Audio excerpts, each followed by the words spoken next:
విజయవాడ పశ్చిమ నియోజకవర్గంలో బీజేపీ నేత సుజనా చౌదరి నామినేషన్ వేశారు. బీజేపీ, టీడీపీ, జనసేన నేతలు వేలాది మంది కార్యకర్తలతో భారీ ర్యాలీగా వెళ్లి ఆయన నామినేషన్ దాఖలు చేశారు. తొలిసారిగా ప్రత్యక్ష ఎన్నికల బరిలోకి దిగుతుండటంతో ప్రజలు ఆయనకు అడుగడుగున బ్రహ్మరథం పట్టారు.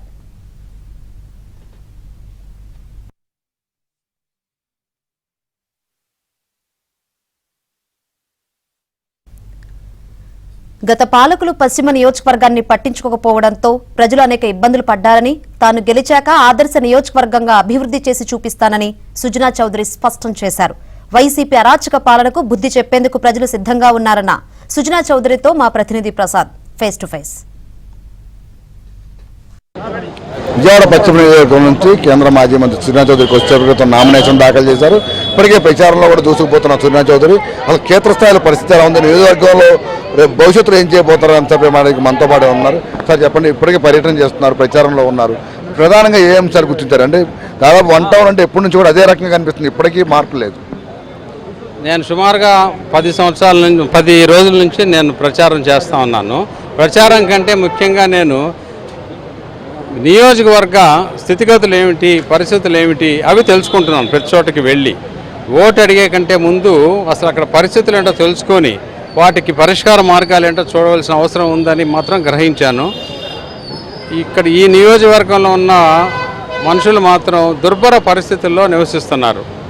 యాక్చువల్గా ఇప్పుడున్న ఈ యుగంలో ఇంత దారుణంగా ఉండవలసిన అవసరం లేదు. 21వ శతాబ్దంలో ఇంత దారుణంగా ఉండవలసిన పరిస్థితి లేదు. విజయవాడ నడిబొడ్డున ఉన్న నియోజకవర్గం ఇలా ఉంది అని అంటే ప్రజాప్రతినిధులు ఇప్పటి వరకు చేసిన వాళ్ళు ఎవరూ కూడా శ్రద్ధ పెట్టలేదు అని మాత్రం తెలుస్తూ ఉంది.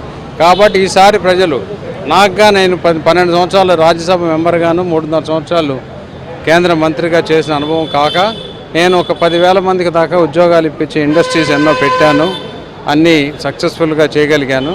నాకు తెలుసు సగటు మానవుడి సమస్య ఏంటనేది బాగా తెలుసు. కాబట్టి సగటు మానవుడి జీవన ప్రమాణాలు కూడా పెంచే విధంగా నేను పనిచేస్తాను, పని చేయగలన నా నమ్మకం ఉంది.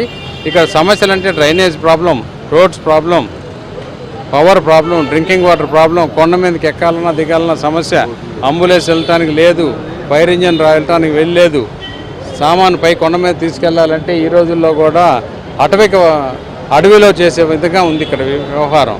కాబట్టి అవన్నీ నేను గమనించాను. డెఫినెట్గా ఒక డీటెయిల్డ్ ప్రణాళిక తయారు చేసి ఎలక్షన్స్ ముందే నేను రిలీజ్ చేస్తా.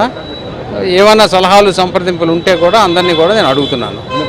సుజనా చౌదరి వంటి పారిశ్రామికవేత్త వచ్చి ఇక్కడ పేదల కష్టాలు తీర్చాలంటే నమ్మొద్దు అని చెప్పి మీ మీద విమర్శలు చేస్తున్నారు, ప్రచారాలు చేస్తున్నారు.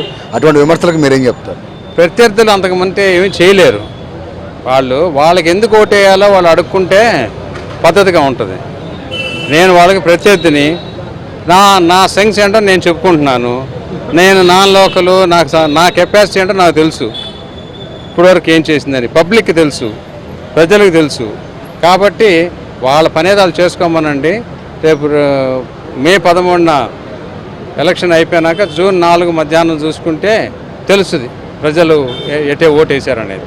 ఓకే, ప్రధాన కూటమి ఎలా ఉంది సార్? మీరు ప్రచారం 3 పార్టీలు కలుపుకుని వెళ్తున్నారు, నాయకులు వస్తున్నారు. క్షేత్రస్థాయిలో ఎట్లా ఉంది, ఎలా కలుపుకెళ్ళబో? క్షేత్రస్థాయిలో నుంచి పైదాకా కూడా 3 పార్టీల వాళ్ళు, నాయకులు కానీ కార్యకర్తలు కానీ అందరూ కలిసిమెలిసి అన్నదమ్ముళ్ళు, అక్క చెల్లెళ్ళలాగా బ్రహ్మాండంగా పనిచేస్తున్నారు. నాకైతే బ్రహ్మరథం పడుతున్నారు 3 పార్టీల వాళ్ళు, ప్రజలు కూడా. అదైతే నాకు క్లారిటీ కనపడిపోయింది. కాబట్టి నేను జీవితాంతం ఈ నియోజకవర్గానికి రూపురేఖలు మార్చే విధంగా నేను పనిచేస్తానని చెప్పి అందరికీ కూడా నేను వాగ్దానం చేస్తాను. ఆ విధంగా పనిచేసి చూపెడతాను.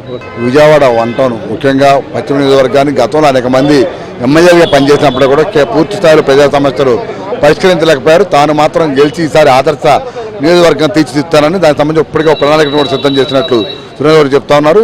కేవలం ఓటమి భయంతోనే తనపై విమర్శలు చేస్తున్నారు. దమ్ముంటే వారేం చేస్తారో చెప్పాలని కూడా వైసీపీ అభ్యర్థులకి, నాయకులకు కూడా ఆయన చురకలు అంటిస్తున్న పరిస్థితి ఇక్కడ కనిపిస్తోంది. ఇదే విధంగా రేపొద్దున కూటమి విజయం ఖాయంగా ఇక్కడ నియోజకవర్గంలో, రాష్ట్ర వ్యాప్తంగా కూడా కూటమి విజయం సాధించి తప్పకుండా మంచి ప్రభుత్వాన్ని ఏర్పాటు చేస్తామని కూడా ఆయన ధీమా వ్యక్తం చేస్తున్నారు. వెంకటేశ్వరరావుతో వరప్రసాద్, ఏబ్రాంధ్రజ్యోతి, విజయవాడ 1 టౌన్ నుంచి.